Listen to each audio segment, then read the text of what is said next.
నేను ఎప్పుడు చెప్తుంటాను, వాగ్దానాన్ని చేత పట్టుకొని వెళ్ళాలి. Praise the lord. నాకు ఒక వాక్కునివ్వండి, నాకు ఒక వాగ్దానాన్ని ఇవ్వండి, నీ మాటలు ఇవ్వండి అని ఆ వాగ్దానాన్ని చేత పట్టుకొని వెళితే ఆ వాగ్దానం మన జీవితాల్లో మహిమ కలిగిన మార్గాల్లో మనల్ని నడిపిస్తుంది. చదవండి 103వ కీర్తనలు 103వ కీర్తన 7వ వాక్యాన్ని మనం చదువుదాం. 103వ కీర్తన 7వ వాక్యం. ఆయన మోషేకు తన మార్గములను తెలియచేశాడు, ఇశ్రాయేలు వంశస్థులకి తన క్రియలను కనపరచెను.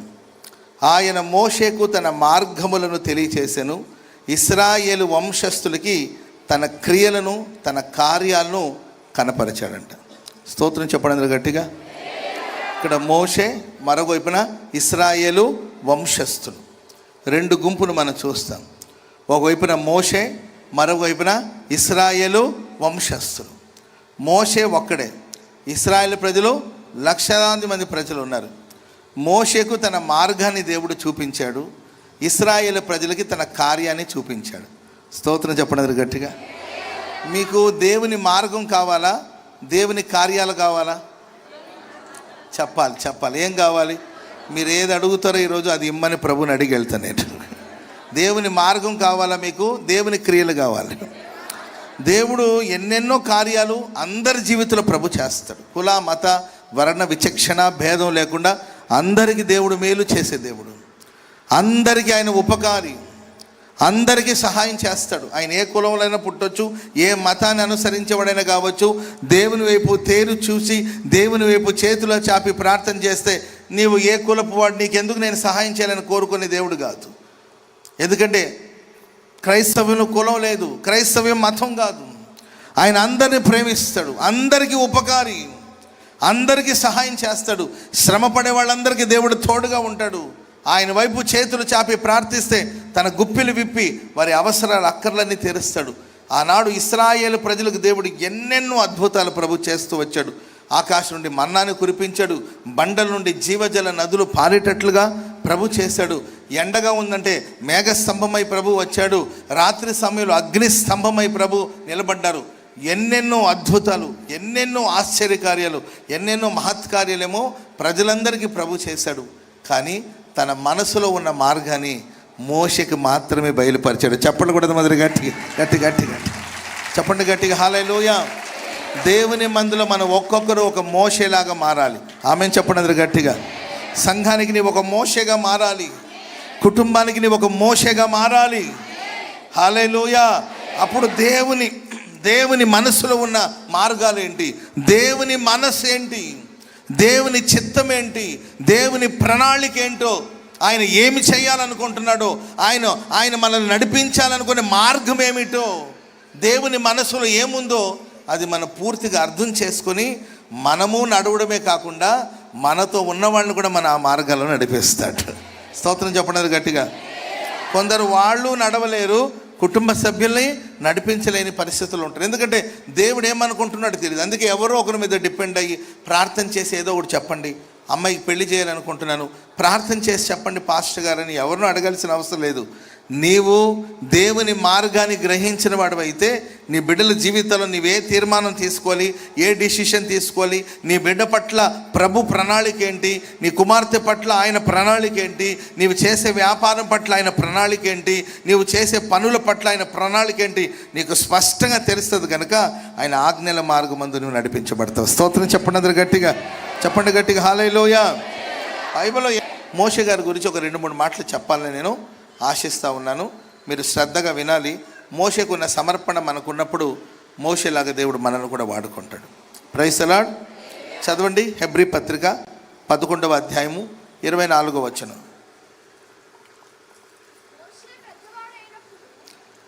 11వ అధ్యాయం 24వ వచనం చదవండి.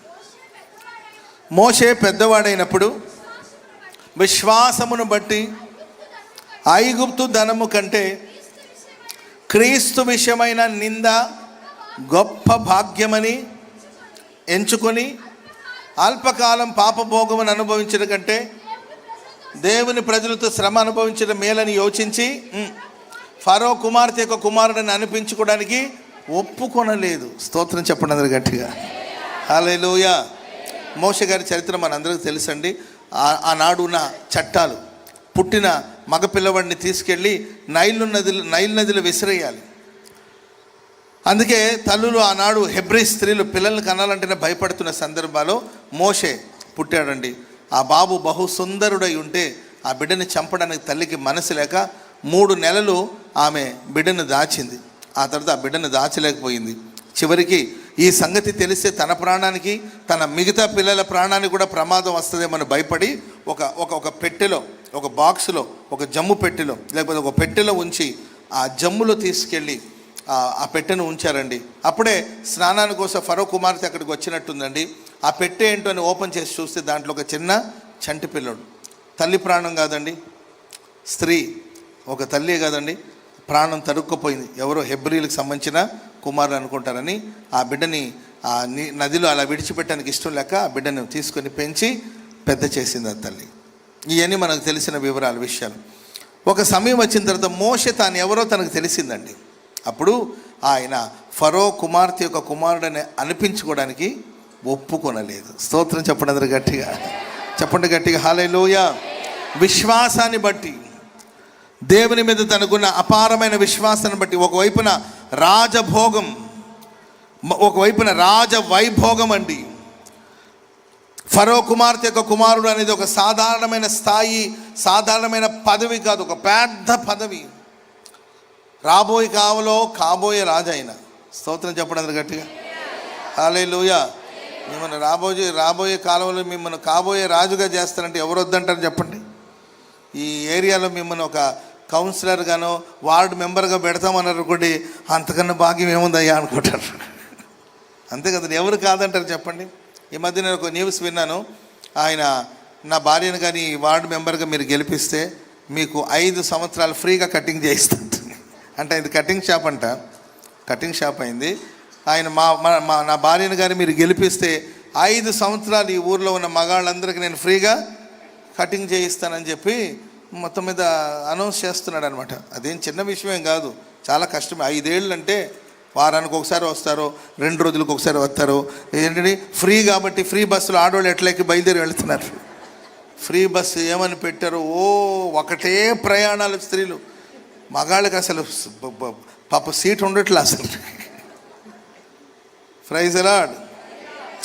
అంటే ఒక పదవి కోసం, ఒక స్థానం కోసం, ఒక స్థాయి కోసం మనం పలు విధాలుగా ప్రయాసపడు. అలాంటిది ఆయనకి ఫరో కుమార్తె యొక్క కుమారుడు, ఫరో తర్వాత రాజు స్థానంలో ఉన్నాడండి. ఎప్పుడైతే సత్యం తెలిసిందో, వాస్తవం తెలిసిందో, అల్పకాలము పాపభోగం అనుభవించట కంటే దేవుని ప్రజలతో శ్రమ అనుభవించుట మేలని భావించిన వాడు ఫరో కుమార్తె యొక్క కుమారుడని అనిపించుకోవడానికి ఒప్పుకోలేదు. స్తోత్రం చెప్పండి అందరు గట్టిగా. త్యాగం ఎక్కడుంటుందో అక్కడ దేవుని ఆశీర్వాదం ఉంటుంది. ఇక్కడికి మందిరం కట్టబడిందంటే దీని వెనకాల త్యాగం. Praise the lord. ఒక కుటుంబంతో ఆశీర్వాదకరంగా ఉంటుందంటే దాని వెనకాల తండ్రి త్యాగం. ఒక ఇల్లంతా ఆశీర్వాదకరంగా ఉంటుందంటే దాని వెనకాల తల్లి త్యాగం. ఏ ఇంట్లో అమ్మ త్యాగం చేసుకుంటుందో ఆ ఇల్లు గొప్పగా ఉంటుంది. ఏ ఇంట్లో తండ్రి త్యాగం చేసుకుంటాడో ఆ ఇల్లు గొప్పగా ఉంటుంది. ఏ ఇంట్లో తల్లి సోకులు మారిగా ఉండి సోకులు చేసుకొని తిరుగుతుంది అనుకోండి, ఆ ఇల్లు జనాల మధ్యలో జోకులు గురి అవుతూ ఉంటుంది. అంతేకాదు, ఏ ఇంట్లో తండ్రి బాధ్యత లేకుండా తిరుగుతుంటాడో ఆ ఇల్లు ఖచ్చితంగా అవమానాలు పాలవుతుంది, బిడ్డలు అల్లరి పాలయ్యే ప్రమాదాలు ఉంటుంది. త్యాగం ఎక్కడుంటుందో అక్కడ దేవుని ఆశీర్వాదం ఉంటుంది. స్తోత్రం చెప్పండి అందరూ గట్టిగా. మోషే త్యాగం చేసుకున్నాడు, ఐగుప్తు దేశాన్ని త్యాగం చేసుకున్నాడు, తన పదవిని త్యాగం చేసుకున్నాడు, తన స్థానాన్ని త్యాగం చేసుకున్నాడు. దేవుని ప్రజలతో శ్రమ అనుభవించడం మేలని భావించాడు. Praise the lord. కనుక ప్రియులారా, దేవుని మార్గం మనకు బయలుపరచబడాలంటే మనం మోషేలాగా ఒక తీర్మానం తీసుకోవాలి.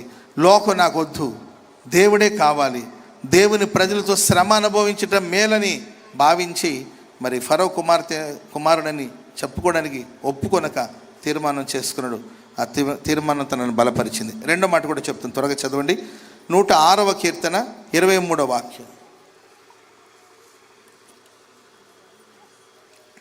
కీర్తనలు 106వ కీర్తన 23వ వాక్యం.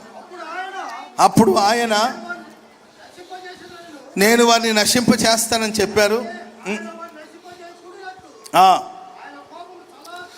ఆయన కోపాన్ని చల్లార్చడానికి కోసం ఏర్పరచుకున్న మోషే ఆయన సన్నిధిని నిలబడి అడ్డుపడ్డాడు. ఇంకా ఉన్నా చదువున్నాను, ఇంకేమైనా ఉందా కింద? వారు రమ్యమైన దేశాన్ని నిరాకరించారు.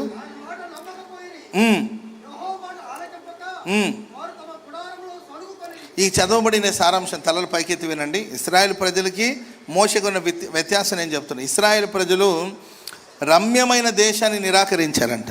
ఏ దేశాన్ని నిరాకరించారండి? పరలోక దేశాన్ని. ఇద్దరు వినండి, ఇద్దరు సిస్టర్స్ గొడవ పడుతున్నారంట ఏదో విషయంలో. ఏసన్న గారి దగ్గరకు వచ్చారంట. అప్పుడు వాళ్ళిద్దరిలో ఒక అక్క ఇలా అంటదంట, అన్న ఈమె కానీ వస్తే నేను పరలోకానికి కూడా రాను. Praise lord.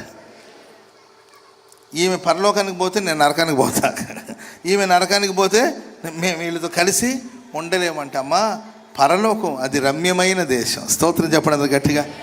ఎవరో ఒకరి కోసం నువ్వు పరలోకాన్ని కూడా వదులుకుంటాను అంటున్నారు. కొంతమంది రమ్యమైన దేశం, ఇశ్రాయేలు ప్రజలు ఉన్న చూడండి బలహీనత, రమ్యమైన దేశం, దాన్ని నిరాకరించారు. దేవుని మాటను వాళ్ళు నమ్మలేదు. అంతేకాదు ప్రియులారా, తమ గుడారములో వాళ్ళు సణుగుతున్నారంట. సణుగు అనేది చాలా పెద్ద ప్రమాదం అండి. మన కుటుంబాలు ఆశీర్వదించబడాలంటే ఒకటి మీరు గుర్తించాలండి, సణుగుల వల్ల, సంశయాల వల్ల, మనం కాని మాటల వల్ల దేవుని కృపకు దూరం అయిపోయే ప్రమాదం ఉంటుంది. దేవుని కోపం వస్తుంది మన మీద. ఉంటే తినండి, లేకపోతే ప్రభుని స్తుతించండి. అంతే, ఏం చేసేది ఏం లేదు. ఇప్పుడు సణగుడు వల్ల ఏంటంటే, సణగుడు వల్ల ఆకాశం నుండి పాత్ర ఏం దిగిరాదుగా. మన దగ్గర పైసలు ఉన్నాయి అనుకోండి, శుభ్రంగా మంచి బట్టలు కొనుక్కోండి, పండగ చేసుకోండి. Praise lord. లేదనుకోండి, పాత బట్టలు శుభ్రంగా ఉదికేసి ఐరన్ చేసుకొని, అవసరమైతే కొంచెం సెంటు కొట్టుకొని ఏంటండి అదే డ్రెస్ వేసుకొని ఏంటండి కొత్త బట్టలు, ఏదైనా ఫీలింగే కాదండి, కొత్త బట్టలు వేసుకున్నామనే ఫీల్ అనమాట. పాత బట్టలే అనే అదో రకమైన ఫీల్. నువ్వు పాత బట్టలు వేసుకొని కూడా ఇది కొత్త బట్టలాగా నీవు ఫీల్ అవ్వచ్చు. అంతేగా. స్తోత్రం చెప్పండి అందరు గట్టిగా. అంతే కాదండి. ఉన్నప్పుడు సంతోషంగా ఉండండి, ఒకవేళ లేనప్పుడు కూడా మీరు సంతోషంగా ఉండడం నేర్చుకోండి. ఇశ్రాయేలు ప్రజలు గుడారాలు దేవుడు మనకి ఎందుకు ఇచ్చాడంటే, నీతిమంతుని గుడారంలో రక్షణను గురించిన ఉత్సాహ సునాదాలు వినబడాలి. సణుగులు ఒకవైపున, రమ్యమైన దేశాన్ని వాళ్ళు నిరాకరించారు. దేవుని కార్యాన్ని వెనువెంటనే మర్చిపోయారు. దేవుడు ఎన్ని అద్భుతాలు చేశాడు, ఎన్ని ఆశ్చర్యకార్యాలు చేశాడు, వెనువెంటనే మర్చిపోయారు. అందుకే దావీదు అంటాడు, ఆయన చేసిన ఉపకారములలో దేని మర్చిపోవద్దు. Praise lord. నాకు ఎప్పుడైనా బాధగా ఉన్నప్పుడు, నేను కూడా మనిషినేనా, నేను మనిషినే కదండి. మీకు ఎవరికైనా డౌటా? Praise lord. నేను మనిషినే కదండి. నాకు అలసట ఉంటుంది, నాకు బలహీనత ఉంటుంది, నాకు అనారోగ్యం వస్తుంది, నేను అప్పుడప్పుడు ప్రయాణాలు చేసి సొమ్మసిల్లిపోతాను, నాకు అప్పుడప్పుడు విపరీతంగా ఆకలి వేస్తుంది. టైం చూసుకుంటే మధ్యరాత్రి 3 ఏంటుంది, సడన్గా వెలుగు వస్తుంది, విపరీతంగా ఆకలి వేస్తుంది. లేచి చూస్తే మధ్యరాత్రి 3ంటికి. ఆ 3ంటికి ఎవరు తింటారండి? అట్లా అన్ని విధాలుగా మాకు ఆకలి వేస్తుంది, మాకు బాధ వేస్తుంది, మాకు నిద్ర వస్తుంది. Praise lord. మేము అలసిపోతుంటాము, మాకు ఎన్నెన్నో సమస్యలు వస్తుంటే ఆ పోరాటాలు వచ్చినప్పుడు అంతా ఒక్కొక్కసారి ఆ లోగా ఫీల్ అవుతూ ఉంటాను, కృంగిపోయినట్లు అనిపిస్తుంటుంది. వెంటనే నేను ఏం చేస్తాను తెలుసండి, గబగబా వెళ్ళిపోయి ఇలాంటి ఒక నోట్బుక్ ఒకటి తీసుకొని పెన్ను ఒకటి తీసుకొని దేవుడు నా జీవితంలో చేసిన కార్యాలన్నీ రాస్తూ ఉంటానండి. రాసి దేవుడు చేసిన కార్యాలన్నిటి కొరకు నేను ప్రభుని స్తుతిస్తూ ఉంటాను. స్తుతి నా స్థితిని మార్చేస్తా. స్తోత్రం చెప్పండి అందరూ గట్టిగా, చెప్పండి గట్టిగా హల్లెలూయా. అప్పుడు నా ప్రస్తుత సమస్య అనేది మరుగైపోతుంది. దానికి ఆ తర్వాత దేవుడు పరిష్కారాన్ని చూపిస్తాడు. నేను నమ్మేది ఏంటంటే, మనం చేయగలిగింది కొన్ని ఉంటాయి, మనం చేయలేనివి కొన్ని ఉంటాయి.